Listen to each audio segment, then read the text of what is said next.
Good morning student. Last class में हमने प्रश्नावली 8.2 से संबंधित कुछ महत्वपूर्ण प्रश्नों को हल किया था। आज की क्लास में हम एक बार फिर 8.2 से संबंधित कुछ अन्य महत्वपूर्ण प्रश्नों को हल करेंगे। तो चलिए शुरू करते हैं। आज का हमारा जो पहला सवाल है वह है, एक टेलीविजन का मूल्य 13,000 रुपये है, इस पर 12% की दर से बिक्री कर लगाया जाता है, तो विनोद द्वारा इस टेलीविजन को खरीदने पर भुगतान की गई राशि को ज्ञात कीजिए। यानी एक टेलीविजन है जिसका मूल्य 13,000 है, मूल्य कितना है 13,000 रुपये है, और इस पर बिक्री कर लग रहा है 12% का कर लग रहा है। इसका मतलब जब विनोद इस टेलीविजन को खरीदेगा तो उसको यह मूल्य तो चुका नहीं है, साथ में इस पर 12% का क्या देना है, सेल टैक्स। तो इसको कितना मूल्य चुकाना पड़ेगा, तो इस मूल्य में हम सेल टैक्स की राशि को जोड़ देंगे तो हमारे पास मूल्य आ जाएगा। वही दो तरीके, एक एक्स मानकर कर सकते हैं और एक हम एक ही नियम से भी कर सकते हैं। कैसे?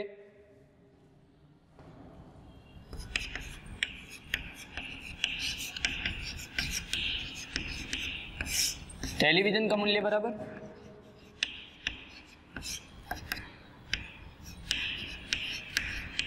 13,000 रुपये,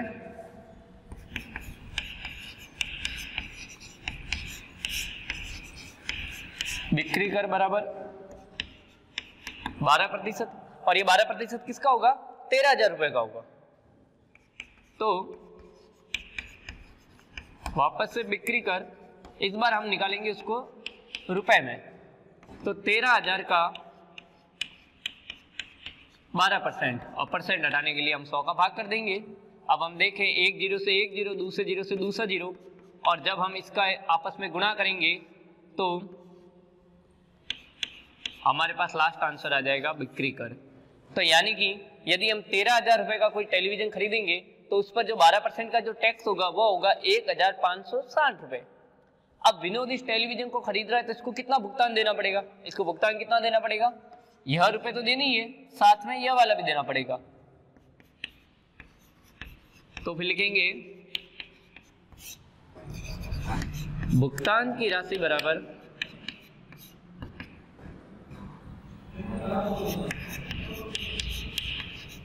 टेलीविजन का मूल्य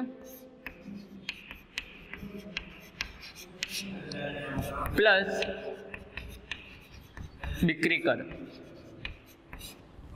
अब हम देखिए, टेलीविजन का मूल्य है 13,000 रुपये और बिक्री कर है 1,560 रुपये, और जब हम इन दोनों को जोड़ देंगे तो हमारे पास लास्ट आंसर आ जाएगा 14,560 रुपये। अर्थात विनोद को टेलीविजन खरीदने पर कितना भुगतान देना होगा, 14,560। अतः विनोद को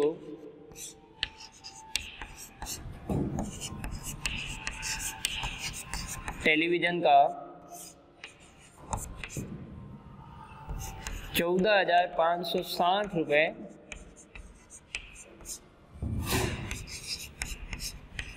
का भुगतान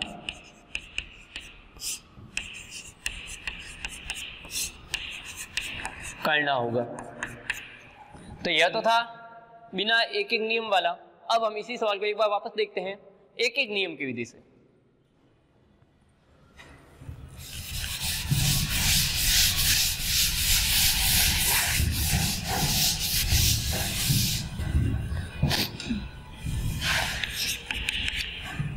टेलीविजन का मूल्य 13,000 है और बिक्री का 12% है, तो हम 100 किसको मानेंगे, टेलीविजन के मूल्य को।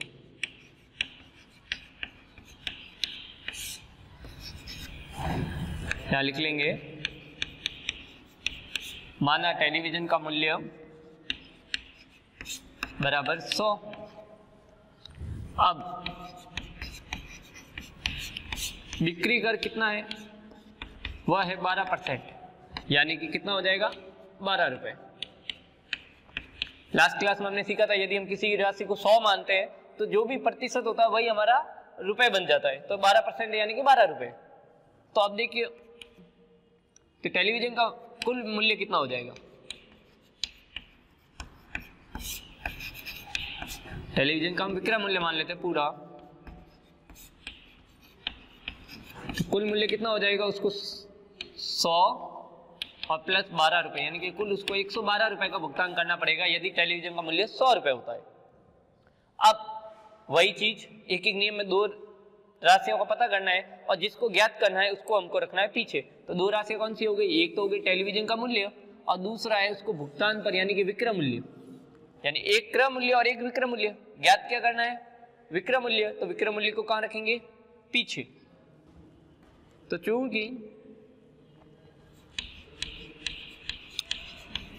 100 रुपए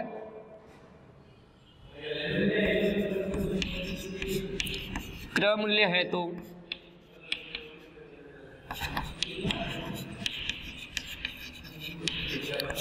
विक्रय मूल्य बराबर 112। दूसरी लाइन में इसलिए 1 रुपया क्रय मूल्य है तो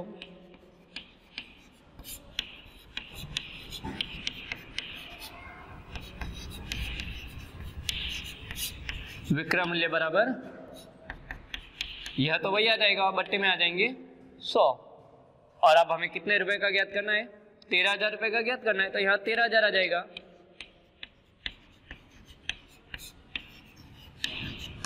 13,000 रुपए क्रय मूल्य है तो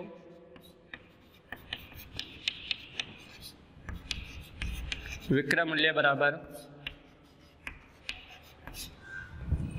तो इसका विक्रय मूल्य क्या हो जाएगा, 112/100 और गुणा में आ जाएंगे यह वाला राशि, तो यह है हमारा 13,000। अब यदि हम देखें 0 से 0 कैंसिल, 0 से 0 कैंसिल। अब 112 का हम 130 से गुणा करें तो 112 का 0 से 0, 112 का 3 से 336, तो 36 का 6, इधर 33, 112 और 33 हो जाएंगे 145। तो हमारे पास कुल कितना रुपया आ गया, 14,560। पहले भी हमारा यही अमाउंट आ रहा था, अभी भी यही आ रहा है। दो विधि है, हम किसी भी विधि से आंसर निकाल सकते हैं। बढ़ते हैं हम अपने अगले सवाल की तरफ।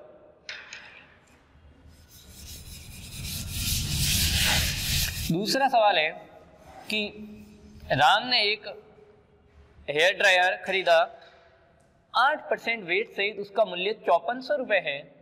तो बताइए वेट जोड़ने से पहले उसका मूल्य क्या था। एक हेयर ड्रायर खरीदा है जिस पर वेट लग रहा है, इस बार क्या लग रहा है, वेट। पिछली बार सेल्टेक्स था, इस बार वेट है, और वेट सहित 5400 रुपए, अर्थात इसके अंदर जो वेट की राशि है 8% वह जोड़ी हुई है।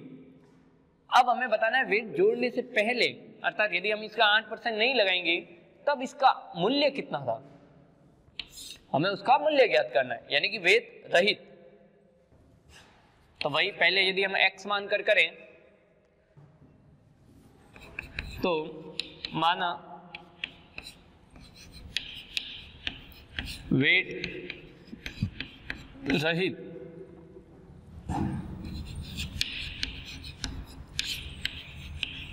हेयर ड्रायर का मूल्य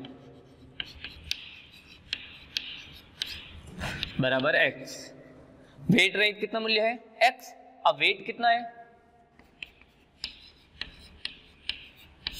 वेट प्रतिशत बराबर 8%।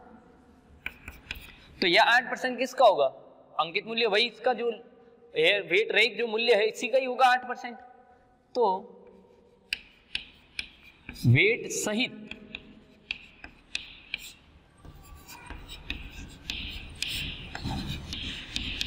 हेयर ड्रायर का मूल्य, अब हम वेट सहित निकाल रहे हैं तो क्या करेंगे, तो पहले तो वेट रहित कितना था, x प्लस x का 8%, क्योंकि ये जो 8% है किसका होगा, इसी का ही होगा। इसको हम सरल कर लेते हैं और बराबर में हम क्या रख देंगे, 5400 रुपए, क्योंकि हमें दिया हुआ वेट सहित कितना मूल्य है 5400। तो x प्लस ये हो जाएगा 8/100 को हम लिख सकते हैं 8/100, बट्टे में 2 जीरो है तो 2 अंक के बाद दशमलव आ जाएगा, यानी इसको हम क्या लिख सकते हैं 0.08। तो x प्लस 0.08x और बराबर में आ जाएंगे 5400। अब इसके गुणा में क्या है 1 और इसके गुणा में क्या है 0.08, इन दोनों को जोड़ देंगे तो हो जाएगा 1.08x बराबर 5400। पक्षांतर विधि का प्रयोग करते हुए हम इसका आसानी से हल निकाल सकते हैं। तो x बराबर ये इसके गुणा में है, इधर जाएगा भाग में 1.08। अब हमने लास्ट क्लास में सीखा था कि दशमलव के बाद जितने अक्षर होते हैं उतने शून्य उसकी ऑपोजिट साइड में लग जाते हैं। अर्थात यदि अंश में अगर दशमलव है तो हर में 0 लग जाएंगे, हर में दशमलव है तो अंश में 0 लग जाएंगे। तो हर में दशमलव हटा देंगे तो 2 अंक है, तो हम यहाँ 2 0 लगा देते हैं। अब हम 108 का इस संख्या में भाग दे देंगे तो हमारे पास x की वैल्यू आ जाएगी। तो देखिए 108 का 540 में 5 बार भाग जाता है। 108 का यदि हम 5 से गुणा करें तो 8 पंजे 40 और 5 का 5, तो 540 कितनी बार गया? 5 बार। और यह 3 0 बच गए तो यहाँ हम 3 0 लगा देंगे तो हमारे पास x की वैल्यू कितनी आ गई? 5000 रुपये। अर्थात उस एयर ड्रायर का जो मूल्य था वेट जोड़ने से पहले कितना था? 5000, और जब हमने वेट जोड़ा 8% तब हो गया 5400 रुपये। तो क्या आ जाएगा? अतः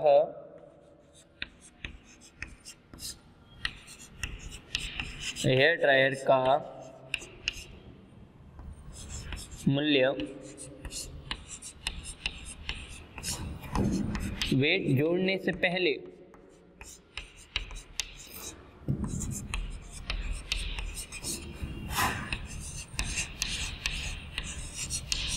5000 था। यदि इसको हम 100 मानकर करें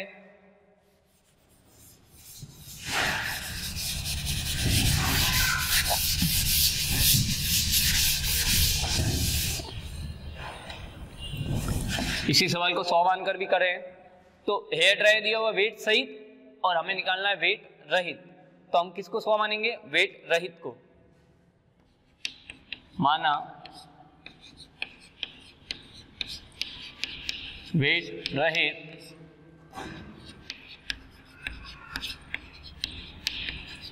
हेयर ड्रायर का मूल्य बराबर 100। अब देखिए वेट कितना है? 8%। इसका मतलब कितना रुपया हो गया? 8 रुपये। और अब लिखेंगे वेट सहित।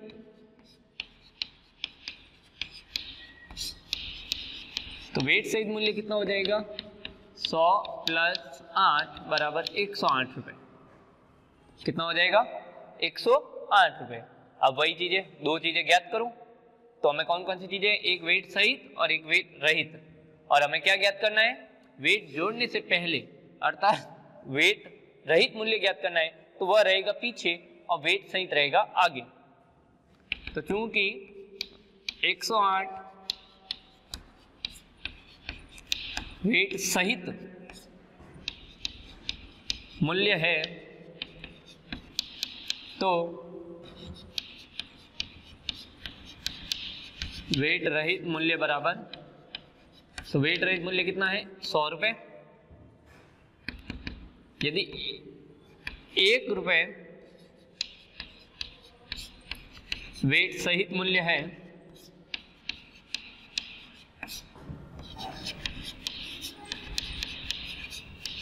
तो वेट रहित मूल्य बराबर क्या हो जाएगा? यह तो यही रहेगा और भाग में आ जाएगा जो यहां लिखा हुआ है।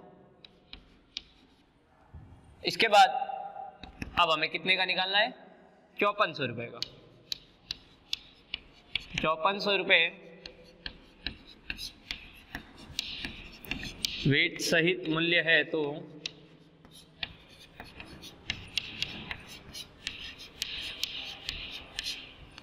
वेट रहित मूल्य बराबर, तो वेट रहित क्या हो जाएगा? यह वाली बस यही रहेगी और गुणा में आ जाएंगे जो यहां लिखा हुआ है। अब हम देखें यह वही वापस 5 बार और एक बार 0 बचा तो 1 0, और 100 का यदि हम 50 से गुणा करेंगे तो हमारे पास आ जाएगा 5000 रुपये। तो इस प्रकार हम किसी भी विधि से हम आंसर आसानी से निकाल सकते हैं। बढ़ते हैं आज के लास्ट सवाल की तरफ।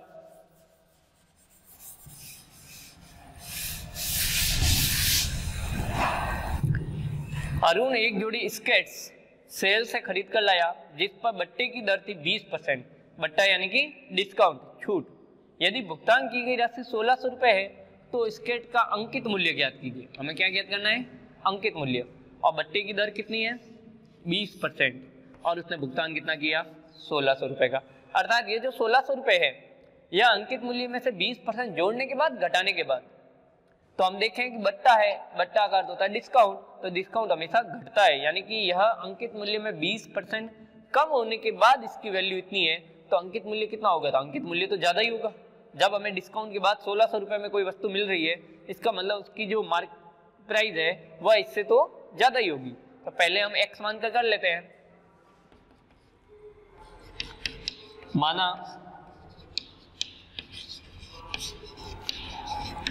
अंकित मूल्य बराबर एक्स,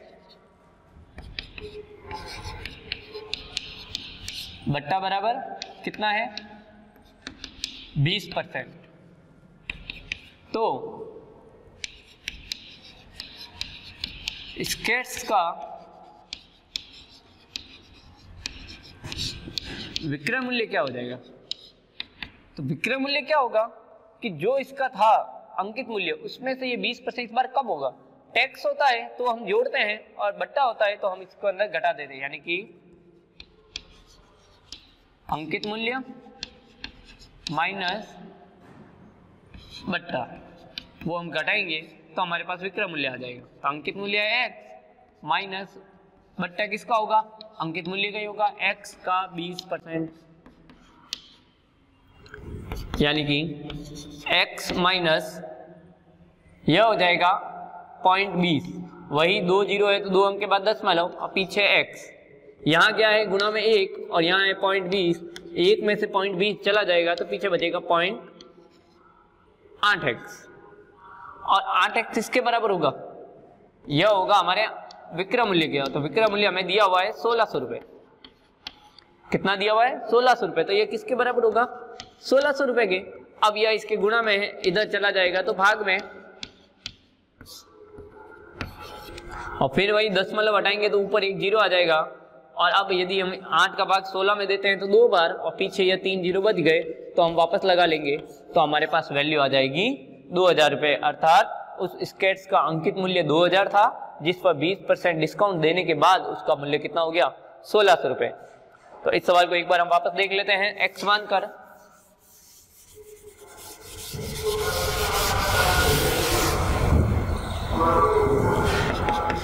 माना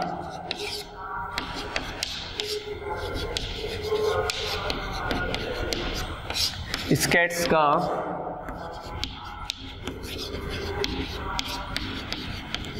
अंकित मूल्य बराबर 100 रुपये, बट्टा कितना है? 20% अर्थात 20 रुपये। अब तो स्केट्स का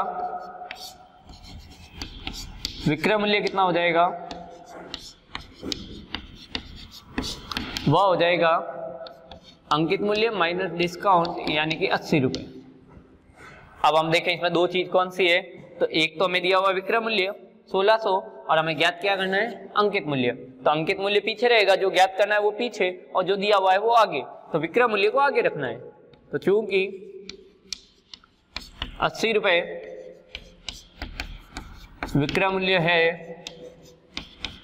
तो अंकित मूल्य बराबर 100 रुपये, इसीलिए 1 रुपये विक्रय मूल्य है तो अंकित मूल्य बराबर क्या हो जाएगा? यह यही रहेगा। अब बट्टे में आ जाएगा जो यहाँ लिखा हुआ है, और लास्ट लाइन में हम क्या लिखेंगे? जिसका हमें ज्ञात करना है, हमें ज्ञात करना है 1600 रुपये का। तो 1600 रुपये विक्रय मूल्य है तो अंकित मूल्य बराबर, अंकित मूल्य कितना हो जाएगा? इनटू विक्रय मूल्य। विक्रय मूल्य है 1600 रुपये। अब हम देखें तो 1 जीरो से या 1 जीरो कट जाएगा, और 8 के बारे में 16 आते हैं 2 बार, और 1 जीरो बचा है तो इस बार 1 जीरो, और 100 का यदि हम इससे गुणा करेंगे तो हमारे पास लास्ट वैल्यू आ जाएगी 2000 रुपये, यानी कि उस वस्तु का जो स्केच था उसका अंकित मूल्य कितना था 2000। तो आज की क्लास में हमने प्रश्नावली 8.2 से संबंधित सभी महत्वपूर्ण प्रश्नों को हल कर लिया। नेक्स्ट क्लास में हम ब्याज, सरल ब्याज और चक्रवृद्धि ब्याज के बारे में अध्ययन करेंगे। धन्यवाद।